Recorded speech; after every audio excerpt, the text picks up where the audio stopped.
যাদের ঘরে ব্লেন্ডার নাই তারা কি বোরহানি খাবেন না?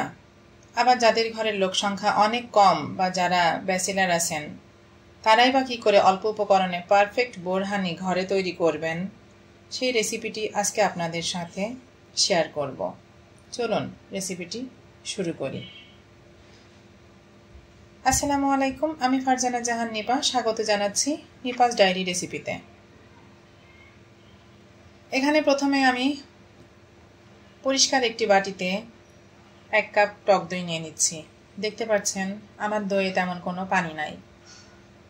আপনারাও যখন এটি তৈরি করবেন এমন দই নেওয়ার চেষ্টা করবেন। যদি দইয়ে পানি থাকে তাহলে সেই দইটা খেতে ভালো লাগবে না।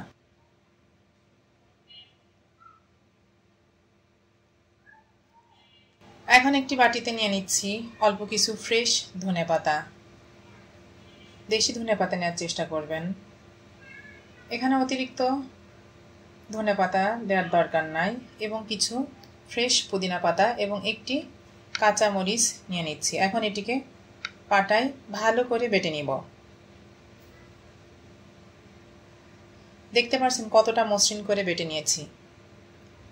এটাকে টক দইয়ের ভেতরে দিয়ে দিচ্ছি। এটি 1.5 চা চামচ পরিমাণ হয়েছে। এখন দিচ্ছি অল্প লবণ, 2.5 চা চামচ চিনি দিব। 1 কাপ দইয়ের জন্য এখানে 2.5 চা চামচ চিনি ঠিক আছে, বেশি দিলে অতিরিক্ত মিষ্টি লাগবে, ভালো লাগবে না খেতে। সামান্য বিট লবণ দিয়ে দিলাম।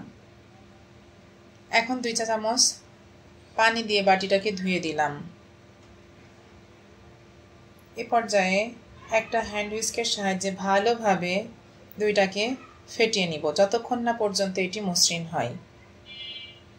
এটি এখনো অনেকটা ঘন আছে। ঘন থাকা অবস্থাতেই আপনাকে এভাবে বিট করে নিতে হবে, না হলে কিন্তু যদি প্রথমেই পানি দিয়ে দেন তাহলে আপনার মিশ্রণটা একদমই ভালো হবে না এবং সেক্ষেত্রে বোরহানিটাকে সেঁকে নিতে হবে। আজকে আমরা সেটা করব না।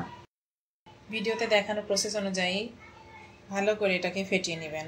এ পর্যায়ে এতে দিয়ে দিচ্ছি সামান্য ধনিয়া গুঁড়া, 1/2 চা চামচ ফ্রেশ কালো গোলমরিচের গুঁড়া। সব মশলা ফ্রেশ করে নেবেন, তাহলে টেস্টটা ভালো হবে। 1/2 চা চামচের একটু বেশি ভাজা জিরা গুঁড়া, 1/2 চা চামচ সরিষা বাটা।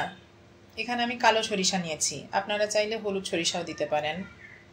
1 চা চামচ টমেটো সস দিয়ে মিশ্রণটাকে একটু ফেটিয়ে নিচ্ছি।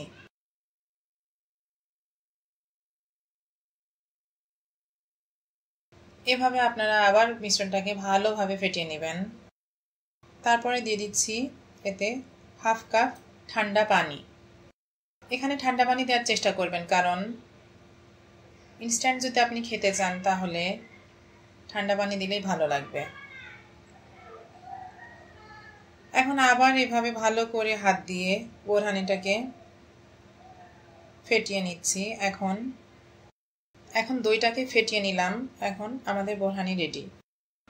বোরহানিটাকে একটি গ্লাসে ঢেলে নিচ্ছি। ঠিক একই রেসিপি ফলো করলে এখানে 2 গ্লাস বোরহানি হবে।